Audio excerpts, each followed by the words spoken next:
प्यारे बच्चों आज हम कक्षा 11 की कृषि भौतिकी में नए अध्याय की शुरुआत करने जा रहे हैं, जिसका नाम है विद्युत शक्ति और विद्युत ऊर्जा। तो सबसे पहले हम विद्युत शक्ति के बारे में जानें। जैसे ही हम किसी परिपथ में सेल के द्वारा विद्युत धारा प्रवाहित करते हैं तो सेल के अंदर होती है रासायनिक ऊर्जा। ये होती है रासायनिक ऊर्जा। ये ऊर्जा चालक में उपस्थित जो भी इलेक्ट्रॉन है इन्हें गतिज ऊर्जा देने में देर होती है। जब ये इलेक्ट्रॉन लगातार गति ऊर्जा में रहते हैं तो ये दूसरे से टकराते रहते हैं इलेक्ट्रॉन आपस में। इस टक्कर की वजह से इनकी गति में कमी आती है या इनकी गतिज ऊर्जा थोड़ी कम पड़ती है। तो जो गतिज ऊर्जा में इनकी ह्रास होता है उसके कारण से उस चालक का ताप जो है थोड़ा सा बढ़ जाता है। इस तरह से ये ऊष्मीय प्रभाव को भी चालक के अंदर उत्पन्न करते हैं। जब हम चालक के अंदर जो धारा प्रवाहित करते हैं तो इलेक्ट्रॉन जो है निम्न विभव से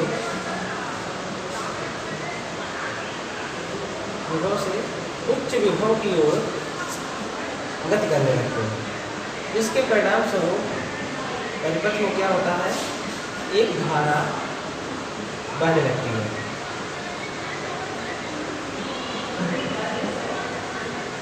अब जब परिपथ में धारा बहने लग गई, अब हम मान लेते हैं कि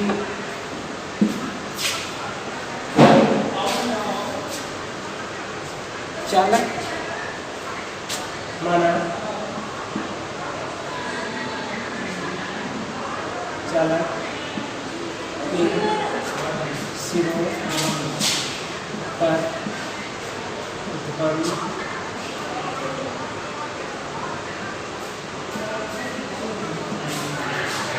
विभवांतर कैपिटल V है और चालक का प्रतिरोध कैपिटल R है और उसमें चालक में प्रवाहित होने वाली धारा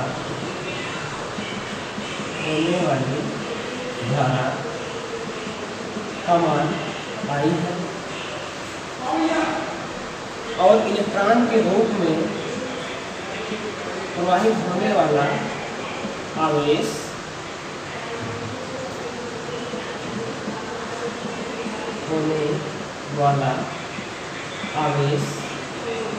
प्रमाण Q। तो उस परिपथ में किया गया कार्य क्या होगा, व्यय ऊर्जा के परिपथ में कितनी ऊर्जा व्यय होगी उस ऊर्जा के बराबर है। W किसके बराबर हो जाएगा, चालक के सिरों के बीच उत्पन्न विभवांतर V और प्रवाहित आवेश Q के गुणनफल के बराबर, ये W के बराबर हो गया। अब हम जानते हैं विद्युत शक्ति की परिभाषा। किसी भी परिपथ में विद्युत धारा के कारण जो कार्य करने की दर है उसे हम परिपथ की सामर्थ्य या विद्युत सामर्थ्य कहते हैं, उसे ही हम विद्युत शक्ति भी कहते हैं। तो विद्युत शक्ति जो होती है वो कार्य करने की दर के बराबर है, W/Q। T का मतलब समय दर और W मतलब है कार्य। अब W की वैल्यू यहाँ से आई है V/Q, तो T बराबर हम लिख सकते हैं V/Q बटे कितना है Q। एक फार्मूला हमने पढ़ा है Q बराबर I/T। यहाँ से I की वैल्यू निकालेंगे तो जाएगा Q/T। इस समीकरण को हम ऐसे ही लिख सकते हैं P बराबर V/Q/T। P बराबर हम लिख सकते हैं Q/T की जगह पे V/I। I के लिख देंगे क्योंकि I बराबर होता है Q/T। तो हमें फार्मूला मिल गया P बराबर V/I। अब देखिए P बराबर है, P को अगर हम वाट में विद्युत शक्ति का मात्रा क्या होता है, वाट बराबर जो विभव है V विभवांतर वोल्ट में और धारा I ले लें एम्पियर में। तो हम पाते हैं कि अगर चालक के सिरों के बीच उत्पन्न विभवांतर V बराबर 1 वोल्ट हो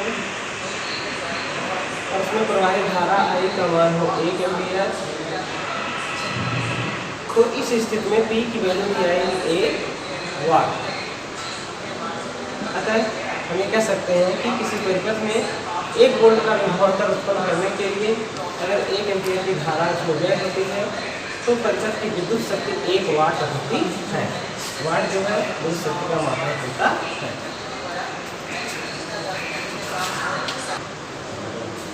आगे देखिए, हमारा जो सूत्र है P बराबर V गुणे I, इसी को लेकर के हमें काम करना है। तो हम देख रहे हैं ओम के नियम से, ओम के नियम से ओम का नियम क्या होता है? I बराबर V बटे R। तो यहाँ से हम चाहे तो V की वैल्यू की जगह I R लिख सकते हैं। V बराबर हो जाएगा I R। V बराबर I R लेकर के इस समीकरण में P बराबर V गुणे I में V की जगह हम रख देंगे, तो जाएगा V की जगह I R। I R लेकर के बाहर I पहले से ही है, तो I का I में गुणा हो जाएगा, तो जाएगा I स्क्वायर R। एक सूत्र हमको मिल गया P बराबर I स्क्वायर R। यह विद्युत शक्ति का जो है सूत्र धारा और प्रतिरोध के पदों में है। अगर प्रतिरोध दिया गया है और धारा दी गई है तो हम इससे विद्युत शक्ति को निकाल सकते हैं। इसी सूत्र में है V बटे R, इसको भी हम यूज करेंगे। तो हम अपनी बार I की जगह V बटे R हो जाएगा P बराबर V गुणे V बटे R।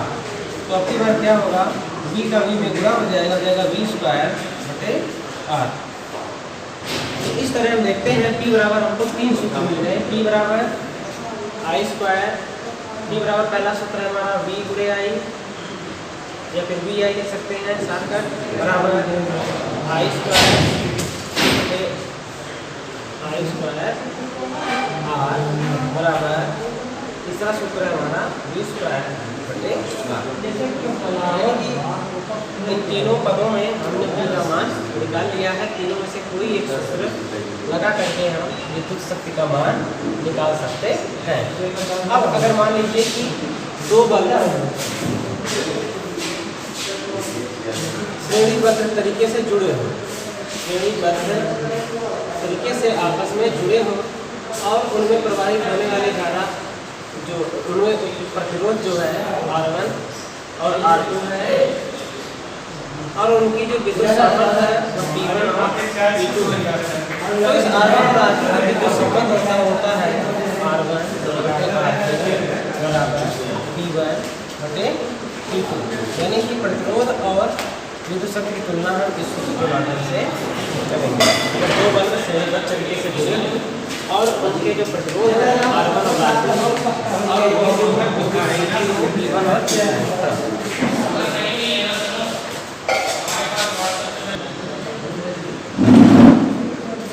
अब आगे हम चर्चा कर रहे हैं इस विद्युत शक्ति के मात्रक के बारे में।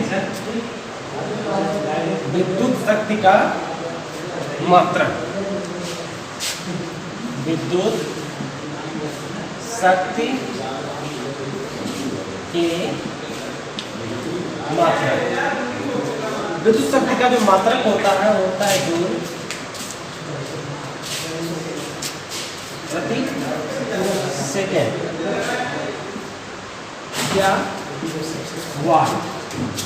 इसी जूल प्रति सेकेंड को हम वाट कहते हैं।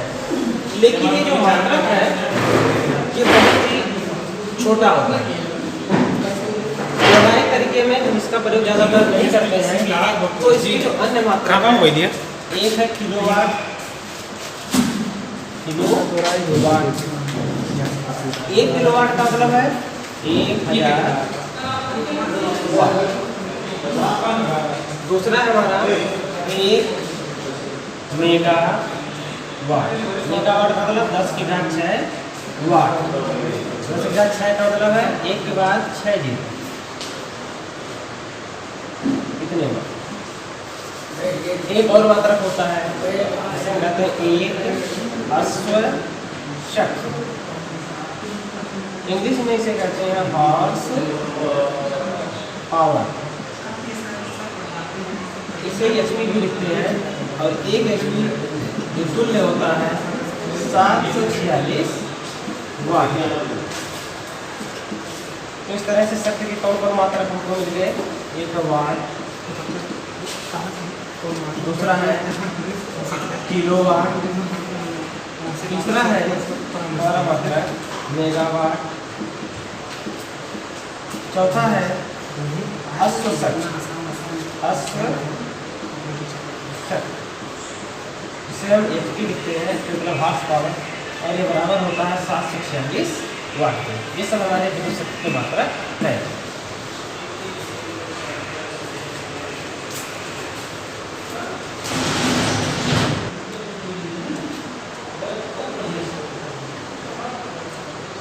आगे हमारा नेक्स्ट टॉपिक है विद्युत ऊर्जा।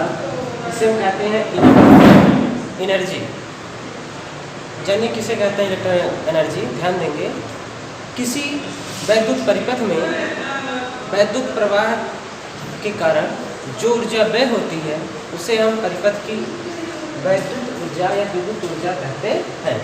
तो यहाँ पर सामर्थ्य के हम तीनों सूत्र को पहले लिख लें, क्योंकि इन्हें का हमें यूज करना है। P बराबर होता है पहला VI बराबर I²R, तीसरा था V²/R।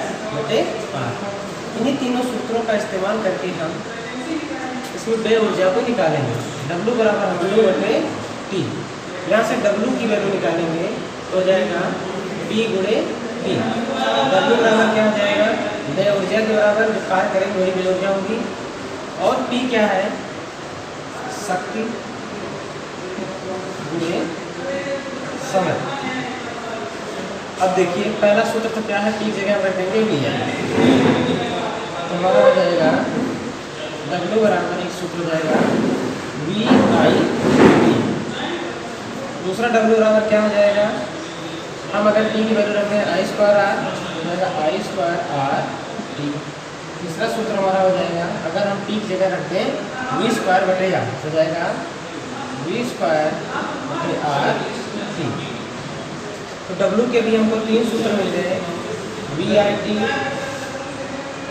बराबर I²RT बराबर V²/RT। ये तीनों सूत्र क्या है, किसी परिपथ में वैद्युत प्रवाह होने के बाद व्यय ऊर्जा के बराबर है। इसे W को ही हम किसी परिपथ की विद्युत ऊर्जा कहते हैं। इसके भी तीन सूत्र हैं और विद्युत शक्ति के भी तीन सूत्र हैं।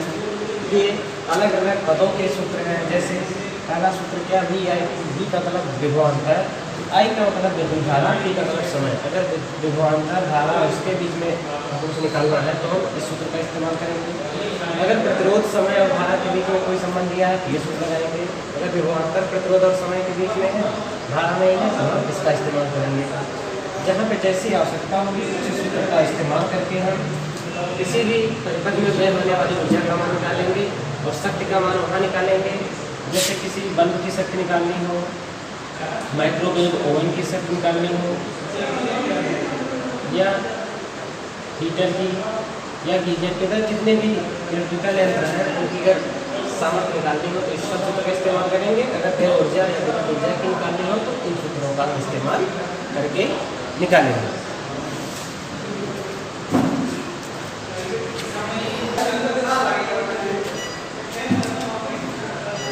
किसी परिपथ में व्यय होने वाली ऊर्जा या इसका जो उपयोग है विद्युत ऊर्जा का इस्तेमाल कहाँ करते हैं, घरों में पंखा चलाने, आटा चक्की चलाने या प्रकाश करने में हम विद्युत ऊर्जा का उपयोग करते हैं। विद्युत ऊर्जा आती कहाँ है, जिसे हम किसी विद्युत कंपनी से खरीदते हैं या किसी सरकारी पावर हाउस से हमारे घरों तक विद्युत ऊर्जा आती है। विद्युत ऊर्जा का मात्रक भी क्या होता है, जूल।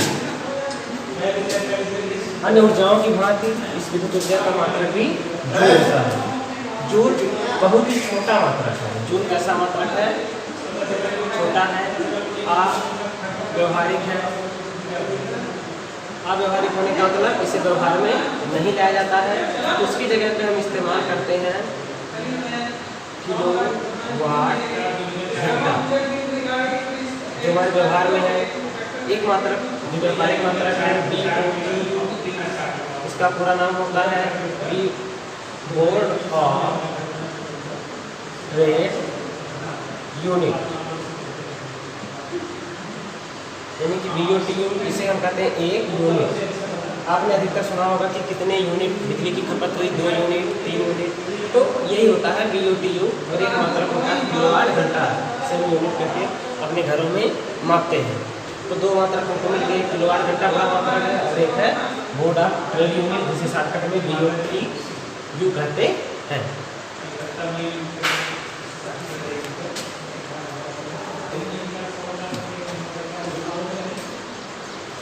देखिए, 1 किलोवाट घंटा किसे कहते हैं? 1 किलोवाट घंटा, इसका मतलब है 1 किलोवाट है, 1 किलोवाट और 1 घंटा है। यानी कि किसी परिपथ में अगर 1 किलोवाट तो जो शक्ति खपत हो रही है और 1 घंटे तक खपत हो रही है, तो उस परिपथ की जो विद्युत ऊर्जा होगी वह 1 किलोवाट घंटा के तुल्य होगी। अब हम आगे जानते हैं कि अगर किसी परिपथ में हमारा देय ऊर्जा W बराबर है VIT के बराबर होती है। VIT बराबर क्या होती है? क्योंकि सूत्र होता है P गुणे T, और P की जगह हम रख देंगे VIT। अगर इसे हमको किलोवाट में निकालना है, क्या करेंगे? W बराबर V इंटू I गुणे T बटे 1000 से भाग कर देंगे। तो ये हमारा, ये तो जूल में था, जूल में निकल रहा था। अब हमारा क्या हो गया? किलोवाट घंटा में से KW भी लिखते हैं, किलोवाट घंटा। इस सूत्र को ऐसा लिख सकते हैं, किसी परिपथ में देय ऊर्जा बराबर वोल्ट, आई की जगह लिखेंगे एम्पियर, क्योंकि विद्युत धारा का मात्रक एम्पियर होता है, एम्पियर। टी समय का मात्रक है, यहाँ पे घंटा किलोवाट घंटा, इसलिए यहाँ पे मात्रक लेंगे घंटा बटे 1000। इसी सूत्र के द्वारा हम किसी परिपथ में देय होने वाली ऊर्जा, इसे यूनिट कहते हैं, इसी सूत्र से हम निकालेंगे VIT बटे 1000 या वोल्ट गुणे एम्पियर गुणे घंटा बटे 1000। अब आगे हम जानेंगे कि जूल में और किलोवाट घंटा में क्या संबंध है। देखिए, हमारा आगे का जो टॉपिक है, जूल और किलोवाट घंटा में संबंध को दिखाएगा। जूल गुणे जूल और जूल रन करके लिखेंगे किलोवाट घंटा एवं जूल में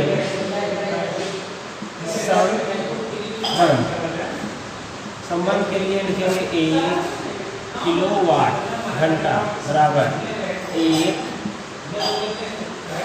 किलोवाट में 1 घंटा। 1 के W का मतलब किलोवाट, यानी कि 1000 वाट गुणे 1 घंटा। घंटा को हम रख देंगे 60 मिनट गुणे 60 सेकेंड में।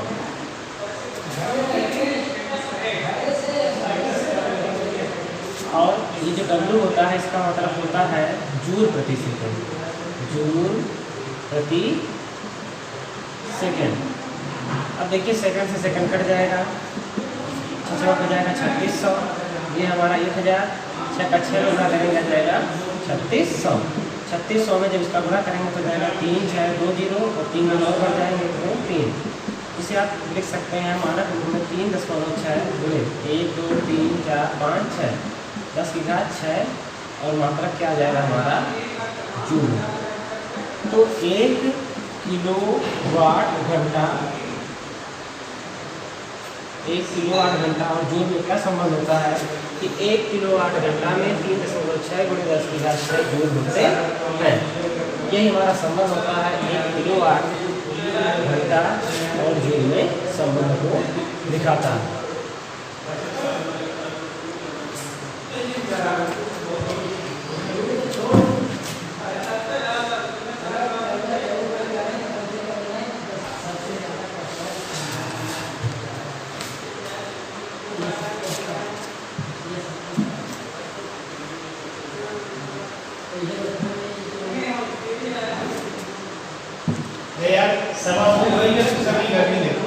अगर हमें किलोवाट घंटा में जैसे निकालना है कोई सूत्र ये वाला W बराबर VI/T बटे 1000 यहाँ से निकलता है किलोवाट घंटा में। अगर हमें HP में प्राप्त करना है हॉर्स पावर में क्या करेंगे तो हम 746 से गुणा करके उसे हम हॉर्स पावर में भी निकाल सकते हैं।